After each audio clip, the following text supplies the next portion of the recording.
दोस्तों, मेरा नाम एसपी भारिल है और आज मुझे आपसे कुछ बात करनी है, बहुत जरूरी बात करनी है, बहुत इंपॉर्टेंट बात करनी है। और बात ये है कि हम क्या करें इस समय में। ये तो निश्चित हो गया है कि लॉकडाउन बढ़ने वाला है और ये बिल्कुल निश्चित है। आपको मैं नई बात नहीं बता रहा हूँ कि देश की जीडीपी और देश की इकोनॉमी बहुत डिस्टर्ब हो रही है।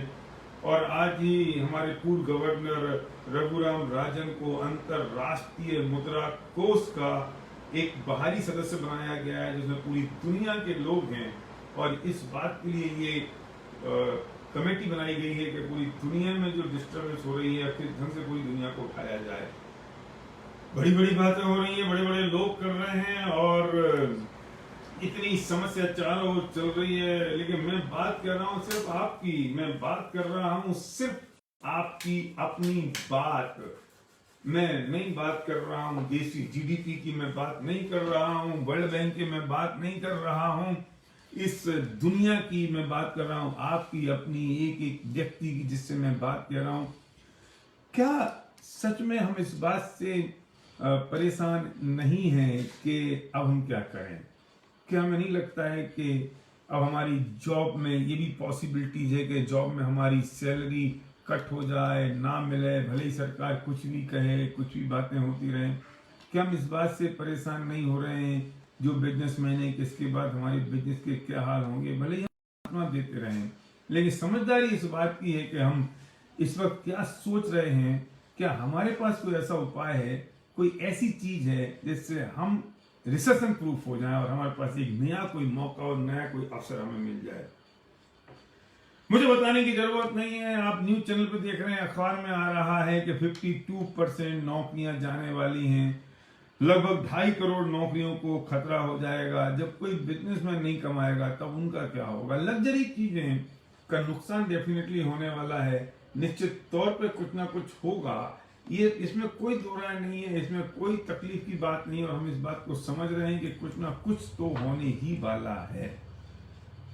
पर क्या आप जानते हो, मैं जो बात आपसे कहने जा रहा हूं ना, मैं सच बताऊं, कोई व्यक्ति आपको ये बात नहीं कहेगा, कोई व्यक्ति आपको ये बात नहीं समझाएगा, कोई आपको ये बताएगा नहीं कि आप अमीर कैसे बनो, कोई आपको नहीं बताएगा कि सिचुएशन में आप कौन सा बिजनेस ऐसा होगा जिसको आप करें। हाँ, लोग कहेंगे बिजनेस चलेगा, एफएमसीजी का बिल्कुल चलेगा, एफएमसीजी का बिजनेस ही चलेगा, फास्ट मूविंग कंज्यूमेबल्स आइटम का बिजनेस चलेगा जिनकी जरूरत है। और इस वक्त भी ऐसे ही बिजनेस के लिए असेंशियल माना गया है, चाहे वो सप्लीमेंट्स हों, और ऐसे ही बिजनेस को माना गया है बिजनेस में इम्पॉर्टेंट जो डेली रूटीन की आइटम्स हैं, रूटीन की चीज़ें हैं, तो ऐसी चीज़ों को ही माना गया है कि वो असेंशियल सर्विस हैं, जिसे हम एफएमसीजी कहते हैं, और एफएमसीजी का बिजनेस चलेगा। तो मेरा क्वेश्चन ये है कि 1 नंबर पर कौन सा बिजनेस चलेगा? एफएमसीजी। 2 नंबर पर कौन सा चलेगा? एफएमसीजी। 3 नंबर पर क्या चलेगा? एफएमसीजी। अगर आप टॉप 10 लगाओगे तो सबसे पहली प्रायोरिटी होगी एफएमसीजी। और हम बात पिछले 20-21 सालों से कहते आ रहे हैं, इस बात को आपको बताते आ रहे हैं कि वो बिजनेस ज़्यादा तेज़ी से ग्रो करेंगे जो फास्ट मूविंग कंज्यूमेबल्स आइटम होंगे, वो ही बिजनेस ग्रो करेंगे। लेकिन संकट ये कि वो जो एफएमसीजी के प्रोडक्ट्स हैं, जो फास्ट मूविंग कंज्यूमेबल आइटम्स हैं, वो हम करें कैसे उसका बिजनेस? क्या करोगे? फैक्ट्री खोलें? हाँ, फैक्ट्री खोल सकते हैं, लेकिन फैक्ट्री खोलने के लिए तो इंफ्रास्ट्रक्चर चाहिए, पैसा चाहिए। फैक्ट्री खोलोगे तो मार्केट कौन करेगा? और अगर हम मार्केट करेंगे तो प्रोडक्ट्स कहाँ से आएगा, दुकान कहाँ से आएगी, इतना इन्वेस्टमेंट कहाँ से होगा, हम क्या काम करेंगे? कितने सारे चैलेंज हैं। मुंह से बोलना तो सबसे आसान है कि एफएमसीजी कर दो, पर करें कैसे? क्या करें? रोज मेरे पास कोई ना कोई फोन आते हैं, लोग बात करते हैं कैसा बिजनेस करें, कौन सा बिजनेस चलेगा, और मैं कहता हूँ भैया देखो एफएमसीजी चलेगा। एफएमसीजी वो क्या काम करे? लगा सकते हो फैक्ट्री, इतना इन्वेस्टमेंट है, फिर इंफ्रास्ट्रक्चर है हमारे पास, हम कॉम्पिटिशन फेस कर पाएंगे। हमारे पास आगे कोई ऐसी चीज तो है नहीं कि हमने कोई 6 महीने और 1 साल के लिए हम कोई बिजनेस की शुरुआत कर दें। जो बिजनेस होगा वो लॉन्ग टर्म होगा, उसके बाद क्या करेंगे हम? जरा सोचना पड़ेगा हमें कि कौन सा बिजनेस चलेगा और वो बिजनेस हम करेंगे कैसे, उसके लिए किन चीजों की जरूरत होगी। जेपी गौटी ने एक बात कही है कि आपको अगर अमीर बनना है तो आपको बिजनेस करना पड़ेगा, और बिजनेस भी फास्ट मूविंग कंज्यूमेबल्स आइटम का करना पड़ेगा, जो असेंशियल है, जिनकी जरूरत है, जो डेली कंज्यूम हो रहे हैं। लेकिन हम वो बात समझते नहीं है। आज भी डीमार्ट ग्रो कर रहा है इस लॉकडाउन पीरियड में। क्यों? वाई? क्योंकि डीमार्ट कर रहा है डील एक ऐसे प्रोडक्ट्स में जो फास्ट मूविंग कंज्यूमेबल आइटम हैं, जो एसेंशियल है, जिनकी जरूरत है। एक बात और बता दूं, मैन्युफैक्चरिंग में पैसा नहीं है, पैसा डिस्ट्रीब्यूशन में है। ये बात आपको समझनी पड़ेगी।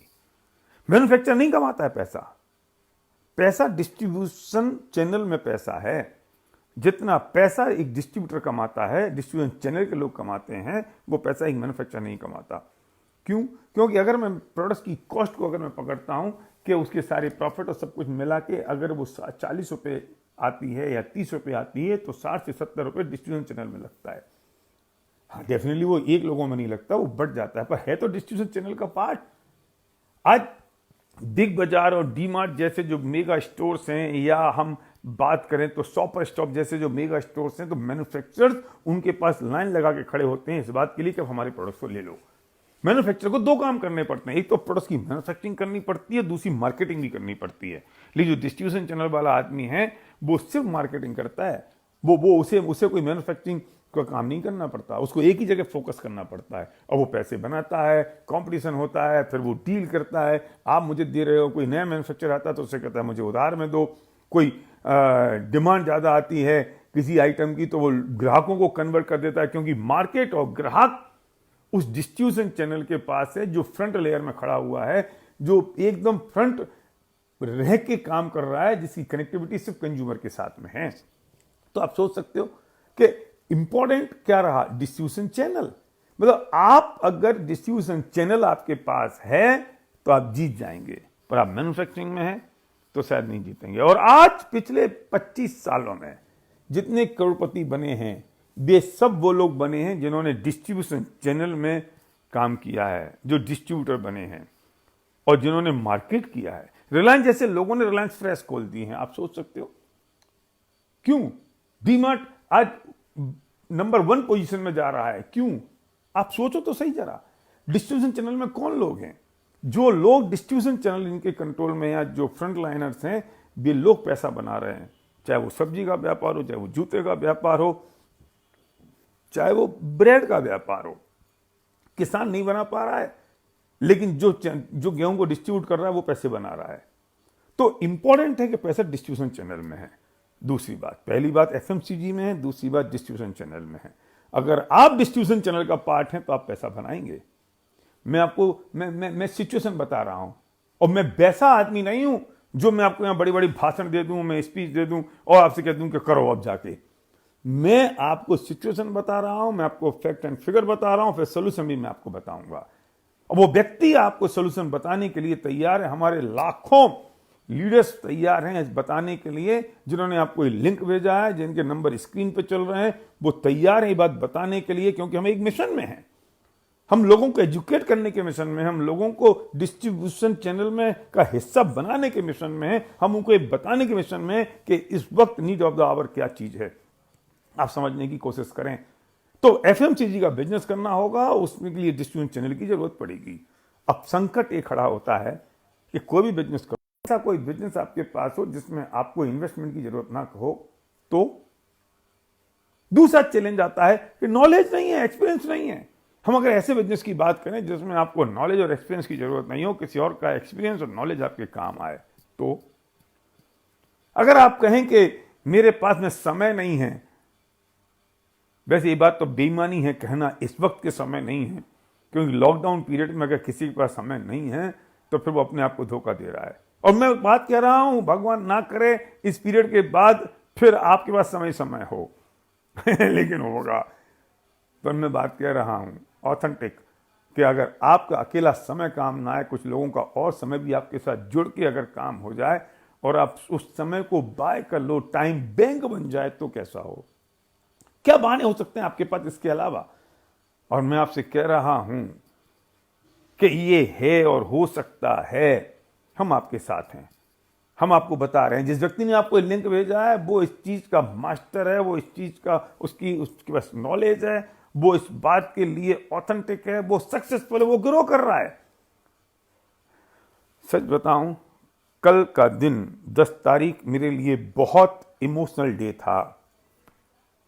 पता है क्यों?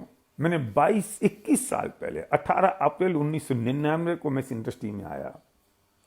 और 21 साल पहले जब मैंने शुरुआत की इस बिजनेस की तो इसलिए की थी कि इस बिजनेस में एक रेजिडुअल इनकम होगी, इस बिजनेस में एक रॉयल्टी इनकम होगी, इसलिए मैं इस बिजनेस को बिल्ड करूंगा। और ये पीरियड आपको पता है कि पूरी दुनिया लॉकडाउन में है, पूरी दुनिया के कोई बिजनेस काम नहीं कर रहे हैं, लोगों के पास इनकम नहीं है, लोग एक दूसरे की मदद कर रहे हैं और देश की आर्थिक स्थिति संकट में है। लेकिन मैं बहुत खुश रहा और बहुत भावुक हुआ इस बात से कि मैंने 21 साल पहले जो निर्णय किया था इस इंडस्ट्री में आने का, वो पूरा हो रहा है, वो सपना पूरा हुआ। इस 10 तारीख को हमारे लोगों के घरों में पैसा आया। मुझे व्यक्ति का फोन आया कि भैया पिछले महीने मेरे चेक आया था, मेरे पास 35,000 और इस महीने आया 75,000। लॉकडाउन पीरियड में इनकम बढ़ गई है डबल। मेरे पास एक व्यक्ति का फोन आया, भैया मेरी टीम में एक डॉक्टर हैं, उनकी क्लिनिक बंद है। क्यों? क्योंकि वो प्राइवेट क्लिनिक चलाते हैं, उनकी क्लिनिक बंद है, उनके पास में किराया चालू है, कंपाउंडर को पैसा चालू है, सारी इनकम बंद हो गई है, लेकिन इस बिजनेस से उनके घर में 25,000 रुपए आए। माय गुडनेस, क्या क्या बताऊं मैं आपको। मैं कितने उदाहरण जिनके घर में 5,000, 10,000, 25,000 रुपए आ रहे हैं। एक मेरे पास बहन का फोन आया कि भैया मेरे पास जॉब चली गई, मेरे पास नौकरी उसी दिन जिस दिन से लॉकडाउन हुआ मेरी नौकरी छिन गई, लेकिन चूंकि मैं थैंक गॉड मैं वेस्टीज में थी, मैं आपके साथ थी, मैं विनिंग टीम का हिस्सा हूं, मैं डायरेक्ट सेलिंग इंडस्ट्री में हूं, तो मेरे घर में इस महीने 20,000 रुपए आए। आप सोच सकते हो ये चीज कितनी बड़ी बात है। मैं बात कर रहा हूं उन लोगों की जिनके घर में छोटा छोटा सा पैसा आया। मैं बात कर रहा हूं उन लोगों की जो जिनके घर में बाकी सब जगह से रास्ते बंद हो गए और सिर्फ एक रास्ता चालू रहा। मैं उनकी बात नहीं कर रहा हूं जिनके घर में 1 लाख आया, 5 लाख आए, 10 लाख आए, 15 लाख आए, 20 लाख आए, 50 लाख में महीने के आए। उनकी इनकम कम नहीं, उनकी इनकम बढ़ती हुई आई। लगभग पिछले महीने से इस महीने लोगों की इनकम ऑलमोस्ट 10 से 25-30% के बीच में एवरेज बढ़ी, कुछ लोगों की तो 100% भी बढ़ी इस लॉकडाउन में। पता है क्यों? क्योंकि हम डायरेक्ट सेलिंग में हैं। क्यों? क्योंकि हम एक डुप्लीकेशन के बिजनेस में हैं। क्यों? क्योंकि हम एक एफएमसीजी के बिजनेस में हैं। क्यों? क्योंकि हम एक एसेंशियल सर्विसेज के बिजनेस में हैं। क्यों? क्योंकि हम एक डिजिटल बिजनेस में हैं। क्यों? क्योंकि हम एक ई कॉमर्स बिजनेस में हैं। क्यों? क्योंकि हम एक ऐसे बिजनेस में जिसमें टाइम और मैन पावर डुप्लीकेट होता है। क्यों? क्योंकि हमें कोई फर्क नहीं पड़ता किसी भी बाहरी परिस्थितियों से, क्योंकि हम ऐसे बिजनेस में हैं। अगर आप जानना चाहते हैं बिजनेस क्या है तो बात करिए उस व्यक्ति से जिसने आपको लिंक भेजा है। पूछिए उससे, क्यूरियोसिटी के साथ पूछिए कि यार इस लॉकडाउन पीरियड में आप पैसा बना रहे हो और लोगों के घर में पैसा आ रहा है। यस, लगातार आ रहा है, लोग लगातार पैसा बना रहे हैं। क्यों? कैसे? मैं फिर कह रहा हूं, बात करिए उस व्यक्ति से जिसने आपको लिंक भेजा है। उठाइए फोन इमीडिएट, विदाउट कोई संकोच। और अभी तक आप डायरेक्ट सेलिंग को जो समझते आ रहे हैं हटा दीजिए अपने दिमाग से, वो निश्चित तौर पर गलत है। अगर सच होता तो आप बिजनेस में हमारे साथ होते। मैं एग्रेशन के साथ बोल रहा हूं, पर मैं आपके साथ इसलिए बोल रहा हूं ये बात क्योंकि मैं चाहता हूं कि आप इस बात को समझ सकें। हम एक फिलॉसफी पे काम कर रहे हैं, हम एक फंडामेंटल पे बात कर रहे हैं, और आप जो समझ रहे हैं वो आपके दिमाग में कुछ ना कुछ पूर्वाग्रह हैं। आपके दिमाग में कोई ना कोई चीज अटकी पड़ी है जिसको आप सही नहीं समझ रहे हैं। आप, मैं सच कहता हूं, मैं 21 साल पहले इंडस्ट्री में आया, मेरा पूरा परिवार इस इंडस्ट्री में है। सर्वज्ञ मेरा बेटा मेरे साथ है, मेरी वाइफ, मेरी बेटी, मेरी बहू, हम सब लोग मिलकर इस बिजनेस को बिल्ड कर रहे हैं। आज हम घर में हैं, लॉकडाउन चल रहा है। इसे कहते हैं रॉयल्टी इनकम, इसे कहते हैं रेजिडुअल इनकम। पर वक्त गया नहीं है, बीता नहीं है। आप अगर इस कंसेप्ट को समझ लेंगे तो आप हमारे साथ होंगे। फिर कहीं ये ना कहना, मैंने एक कहानी पढ़ी थी और वो कहानी का राइटर का मैं नाम मेरे दिमाग से स्किप हो गया है। अंग्रेज जो राइटर है, फॉरेनर है उसका राइटर, और उसने एक किताब लिखी है। उस किताब का नाम है हु मूव माई चीज। मैं उसका राइटर का नाम देखने की कोशिश कर रहा हूँ, वो राइटर का नाम मुझे याद नहीं आ रहा है। और आप मिल सकती है वो किताब, आपको अमेजोन पे मिल जाएगी, कहीं भी मिल जाएगी, हु मूव माई चीज। वो राइटर ने एक कहानी लिखी बहुत बड़ी और ज़बरदस्त कहानी लिखी है उसने। और वो राइटर का नाम है, हाँ, उस राइटर का नाम है डॉक्टर स्पेंसर जॉनसन। उसने एक कहानी लिखी है कहीं ऐसा ना हो जाए कि वो हमारे साथ घट जाए। उस कहानी किताब का नाम है हु मूव माई चीज।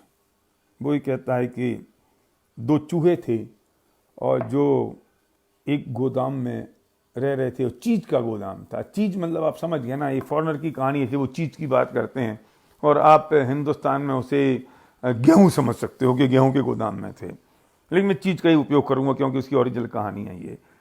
तो गेहूं जो चीज के गोदाम में थे, दोनों चूहे खेलते कूदते, रोज चीज खाते, मस्ती करते, एंजॉय करते और उन्हें कोई फिक्र नहीं थी बाहर की। कहीं ऐसा तो नहीं है कि उन चूहों की जगह हमारा नाम लिखा हो? या सोचना आप, अब एक चूहे को लगा कि धीरे धीरे चीज खत्म होता चला जा रहा है, तो हमें कुछ सोचना चाहिए। तो बड़े चूहे ने छोटे चूहे से कहा कि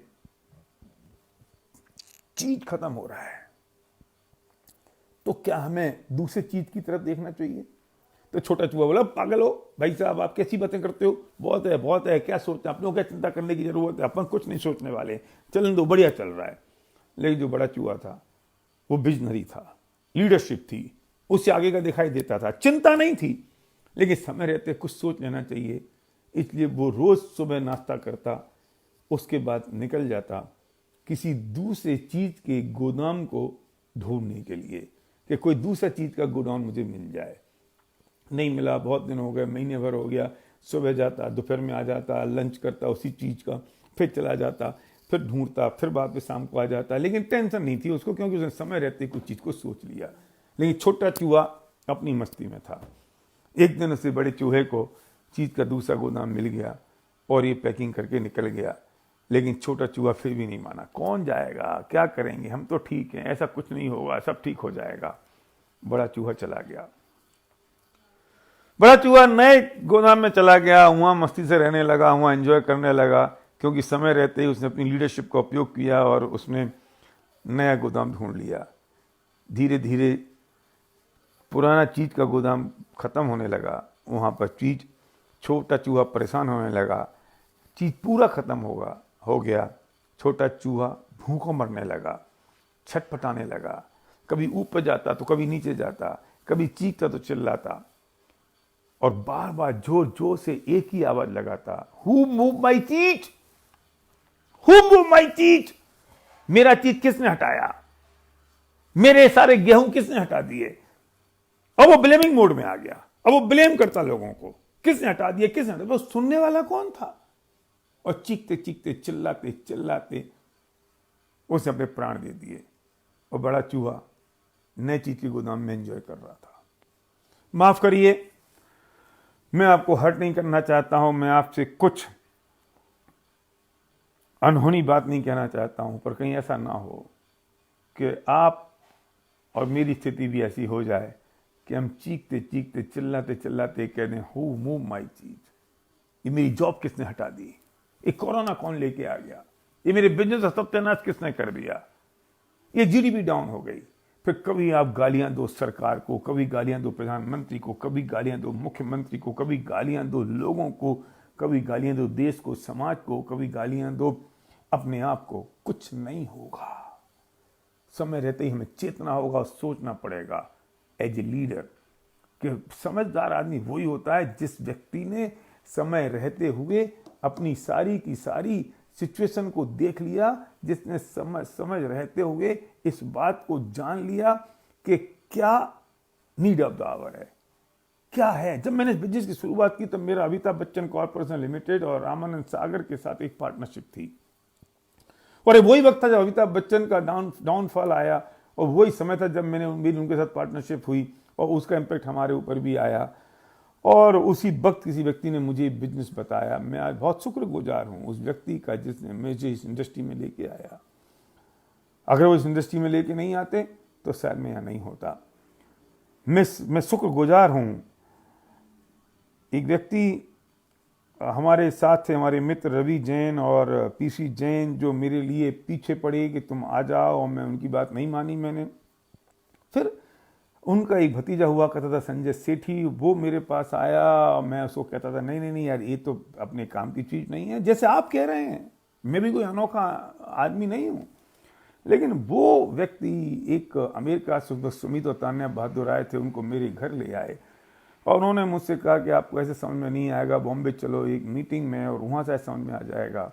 और मैं बॉम्बे गया और ना जाने मुझे वो कहाँ से विजन आ गया, कहाँ से मुझे वो थॉट आ गई और मैं इस इंडस्ट्री में मैंने कदम रखा 18 अप्रैल 1999 को। इसलिए मैं आपसे कहना चाहता हूँ, ये समय की मांग है, कहीं ऐसा ना हो कल हमें कह दें और चिल्लाएं, परेशान हो मुंह माई चीज और कोरोना को दोष दें उससे होगा क्या? ये वक्त तो निकल जाएगा। लेकिन वो व्यक्ति तैयार है आपके पास, जिसने आपको ये लिंक भेजा है, वो व्यक्ति है आपके लिए तैयार है, जिसने टाइटल और नंबर आपको दिए यहां पर जो स्क्रीन पे चल रहे हैं। आप बात करिए, मिलिए उनसे, पूछिए क्या होगा। वो तैयार है हर चीज बताने के लिए, क्योंकि हम सब मिलके कुछ ऐसे लोगों को ढूंढ रहे हैं जो सीरियस हैं अपने सपनों के लिए, जो सीरियस हैं किसी अपॉर्चुनिटी के लिए, जो सीरियस हैं किसी एक अच्छी लीडरशिप के लिए, जो सीरियस अपने फ्यूचर के लिए, जो विजनरी हैं। हम ऐसे लोगों को ढूंढ रहे हैं, हम ऐसे लोगों को ढूंढ रहे हैं जिनके पास में एक विजन है, एक ड्रीम है, जो सीरियस हैं अपनी जिंदगी के लिए। हम ऐसे कुछ लोगों की तलाश कर रहे हैं। अगर आप उनमें से एक हैं तो बात करिए उस व्यक्ति से जिसने आपको ये लिंक भेजा है, बात करिए उस व्यक्ति से जिसकी स्क्रॉल पर स्क्रीन पर जो नंबर चल रहे हैं वो शायद आपके साथ काम कर रहे हैं। और मेरी बात यहां पूरी होती है। Thank you very much, thank you guys.